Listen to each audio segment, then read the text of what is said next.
fifaliana ry avana malala no zao tsika fanaritava to zao ndray isiany ten'andriamanitra maky ny baiboly arindrina ny afatra tsara ho amin'izany ao aminareo ny fahasoavana sy fifamindram-po ary ny fiadanana amin'andriamanitra raintsika sy Jesosy Kristy zanaka iray amin'ny fahamarinana sy ny fitiavana amen. Alarobia 20 Aogositra 2022 ibanjinantsika no hevitra manao hoe matoky amin'ny asa mpino andeha ry havana sidera sy ankalazan'andriamanitra isika. Faly raha hoy izy ireo tamiko andeha isika ao an-trano Jehova nitongotra efa mijoro eo anatin'ny vavatinao ry Jerusalema ao dia anao ry Jerusalema izay efa vita tahaka ny tanàna efa voalamina tsara ary ny akaran'ny firenena dia ireo firenen'i Jehova lalàna amin'ny Israely izany mba hisaotra ny anaran'i Jehova fa any misy seza fitsarana mipetraka dia seza fiandrianana ny mpianakavin'i Davida mangatà fiadanana ho an'i Jerusalema ambinana izay tianao fiadanana eo anatin'ny mandanao fanambinana eo andapanao amen.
Ivavaka isika.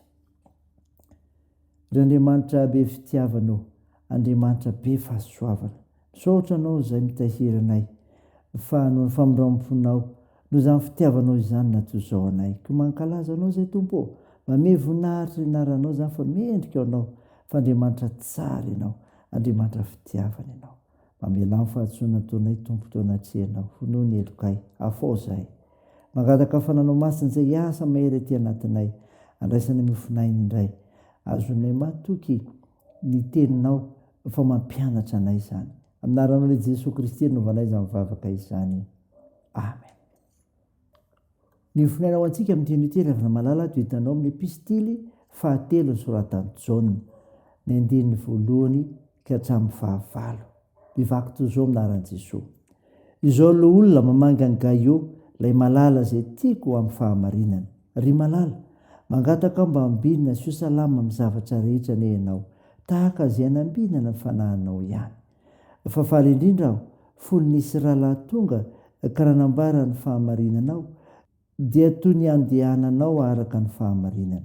Tsy mana fifaliana mihoatra no zao aho dia ny andrenesako fa mandeha araka ny fahamarinana ny zanako.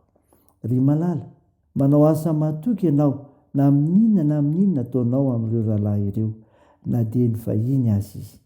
Izay nanambara ny fitiavanao ireo teo anatrehan'ny fiangonana dia hosono ataonao raha mamoaka azy koa araka izay miendrika ataony amin'ny Andriamanitra ianao. Fa noho ny anarano ny aingana ka tsy nakana inona amin'izay tilisy izy. Koa isika dia tokony handray tsara izay toy izany mba ho mpiara-miasa aminy amin'ny fahamarinana. Amen. Ray masino, manamasinana amin'ny fahamarinana, ny teninao ny fahamarinana. Amen. Ry havana malala, ho aminao ny fiadanana avy amin'ilay Jesosy Kristy mpamonjy antsika mofinaina vakina tamintsika teo Jaona 7:1-5.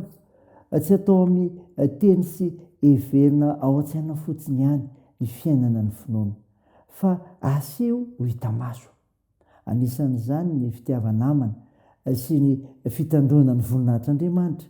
Ampianarany soatra masina antsika eto araka ny tantaran'ny Gaio ity, fa ny mpino mahatoky amin'ny asany dia zao: avany olona rehetra.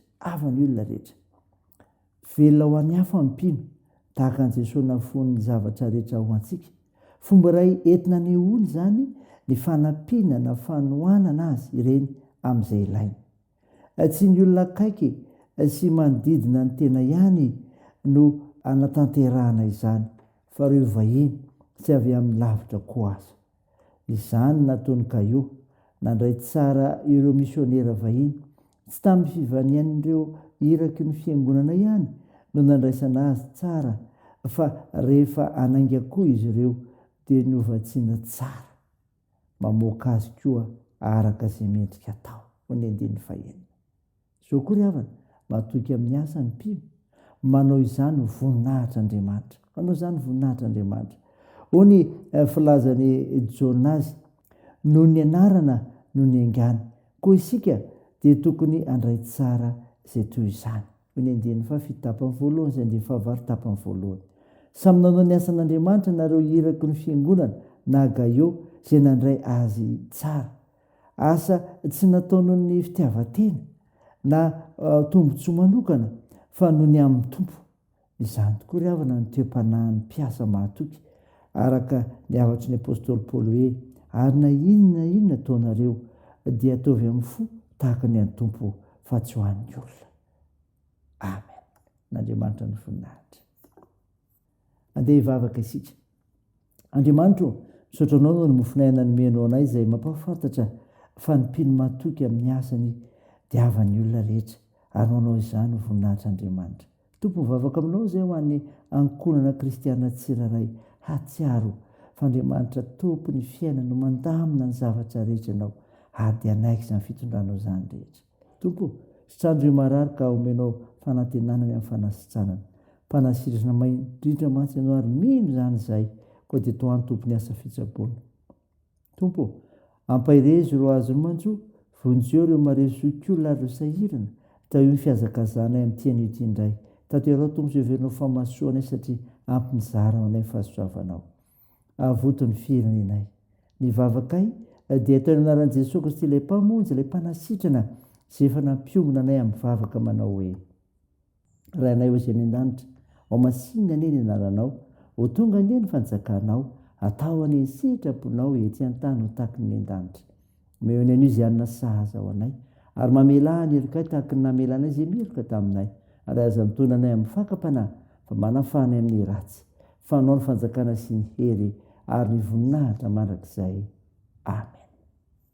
Raisa finoana ry havana malala ny sodrana totranao aminaran'i Jesosy Kristy mpamonjy antsika. Ho aminareo ny fahasoavan'i Jesosy Kristy Tompo sy ny fitiavan'Andriamanitra ary firaisana amin'ny fanamasina. Amen. Dia ho an'Andriamanitra irery ny voninahitra amin'ny anaran'ny Ray sy ny Zanaka ary ny fanahy masina. Amen.